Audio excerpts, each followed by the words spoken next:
2016 Toyota Tundra TRD Off-Road. A little different today. I just got done with a test drive. I don't even have my gimbal, so if the camera's a little shaky, I'm sorry about that. Usually the gimbal keeps it nice and steady on the live streams, but I ended up pulling over and wanting to do a live stream with this truck. If you tune in later in the week, there will be a test drive video with this as well. Just got done with it. So figured, hey, do something a little different today. We will do a walk around. We'll check out the interior of the truck, all the good stuff we could do with a truck that is still very sought after and high demand. Jonathan, how you doing? Again, this is a 2016 5.7 V8 SR5 double cab. Leroy, what's up?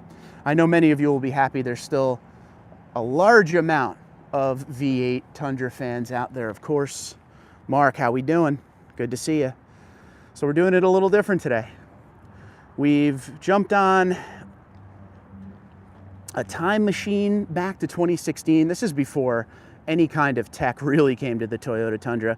This is before Toyota Safety Sense. Ryan, my man, how you doing? This is the first year of the 38-gallon tank availability. Tom, good morning. Brian, good morning. This is the first year of the trailer brake control in Tundra. Larry, David, what's up, everybody? Thanks for tuning in.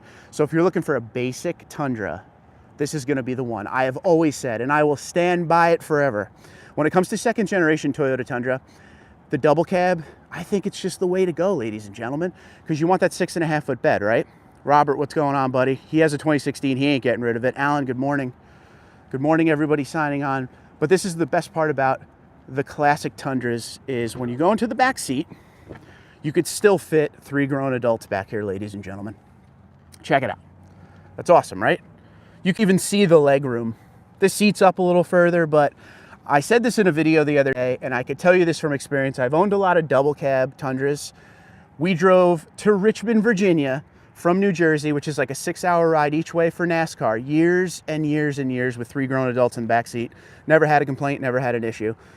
This does not have under-seat storage in it, but there is a box you can get for it. Toyota eventually made that standard in the double cab, but in this case, there is not one under there. Love your double cab for the space, says Harry. Absolutely. Erwin, good morning.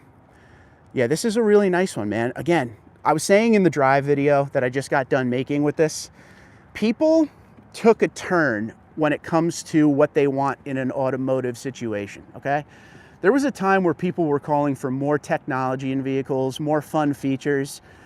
And then we got all of those fun features and technology, and there is a huge push. And I'm not just talking Toyota Tundra, I'm talking automotive wide, where people want simplicity, or at least simplicity as an option. For instance, with the Toyota Tundra, if you want simplicity as an option right now, you go SR, because there's really nothing in that. But people want something even more simplistic, like a naturally aspirated situation, kind of like this. So if they brought back a V8, which unfortunately will never happen for Tundra, barring something insane, something like this would be fantastic, because this doesn't even have Toyota Safety Sense yet. It still has halogen headlamps. But I'm telling you, this truck has 119,000 miles on it. That's why I wanted to test drive it today. First, I like to test drive 5.7 V8s as much as I can, just because I like to give the nod to the older Tundras, because let's be honest, the resale value, the reputation, they're one of the best trucks ever made regardless of brand. But I wanted to try this truck because it had 119,000 miles on it, and I wanted to see how the truck felt with that many miles on it. And coming from another test drive I just did of a 2025, I wanted to get a good feel. And without giving you too much away for the drive video, you will see A+ for this truck. Check out the front seats here. Nothing to report as far as, it's so hard to walk around these because there's just not much in it. This is a 6-speed transmission, 5.7 V8, 381 horse, 401 torque. BitBoy, good morning. This has the lower end climate control, as you can see here. This has a 7-inch screen, and my favorite thing, and I miss you so much, CD player. Oh, I miss that.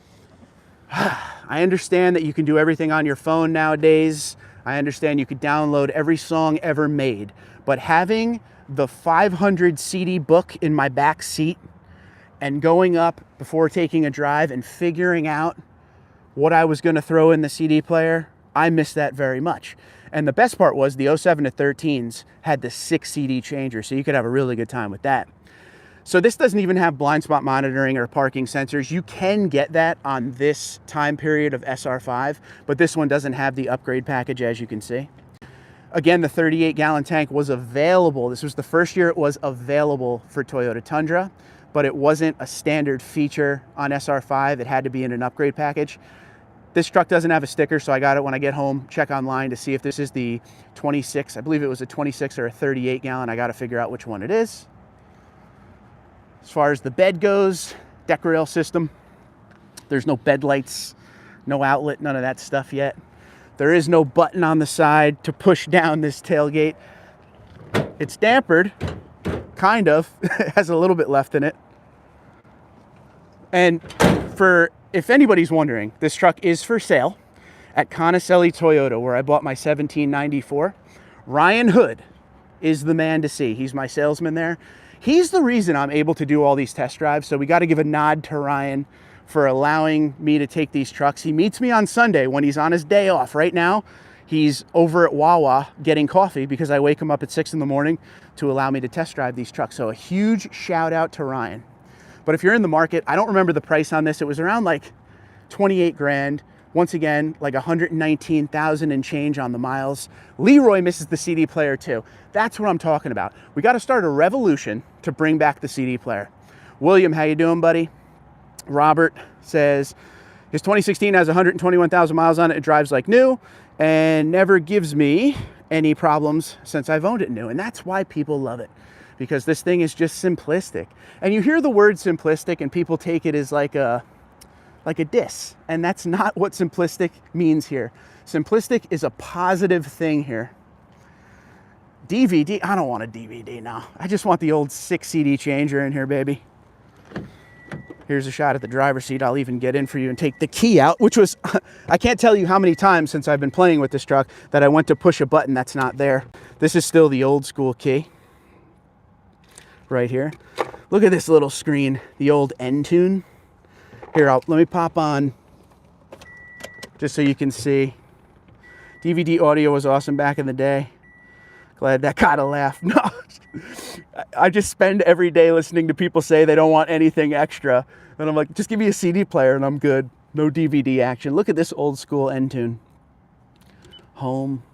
I mean, everything still works in the truck. You could see it has a little bit of the look of 119,000 miles on it. But look, you XM in here, channel list. I mean, this thing does the job. Somebody put up a post the other day, and Monty says his 2010 RCSB never disappoints. I hear that, buddy. Caesar, good morning. Somebody mentioned the other day that they miss just before screens. They just want all the options here, all the buttons, and then the CD player up top. I agree with that. Look at this old gauge cluster here. Can you see that? Not sure how good you'll be able to see it. The sun is killer right now. But that's the 14 to 17 gauge cluster in 2018. They came out with a different gauge cluster for Toyota Safety Sense. So what do you think? You'll have to let me know what you think in the comments below. There's 42 of you on here. Thank you for being here. I know it's early, Labor Day weekend, but if you can go ahead and hit that like button so many people see this. The more you hit the like button, the more people will see this, and I want everyone to enjoy, because through the comments, there still is a fierce group of V8 fanatics for the Toyota Tundra. And we always walk around the new stuff, so every once in a while when we see a gem like this and we could do a true walk around, I definitely want to do it.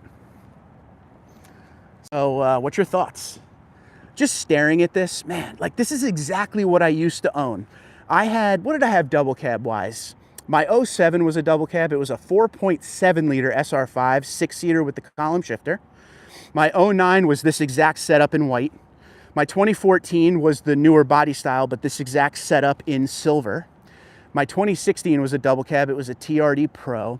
So I'm a big fan of the double cab. And it's funny because when I went from double cab to the Crew Max, when I finally went into the Platinum, the first thing I said to myself is, wow, this thing feels top heavy. It just felt different.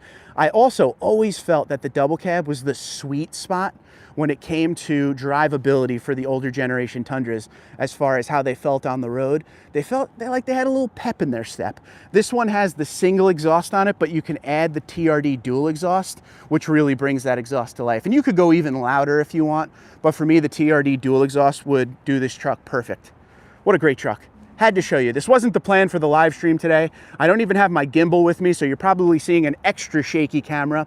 For some reason, YouTube doesn't have the normal properties of stability when it comes to filming. I don't know why. When I film videos, I could shake the camera like crazy, and the program I use and the camera I use, no problem. But on YouTube, everything is shaky, even with the gimbal. So I'm sorry today if you feel like you're gonna throw up, but had to show you this truck. Let me know what you think in the comments below. Guys, as always, thank you for tuning in. This week, there is no dealer walk around. We did 2 test drives, okay? So you're gonna see a test drive video with this truck that I just got done filming, and you're gonna see a test drive video with a 2025 Capstone. Had to give one more run in that black and white semi-aniline leather interior, so you're gonna see that as well.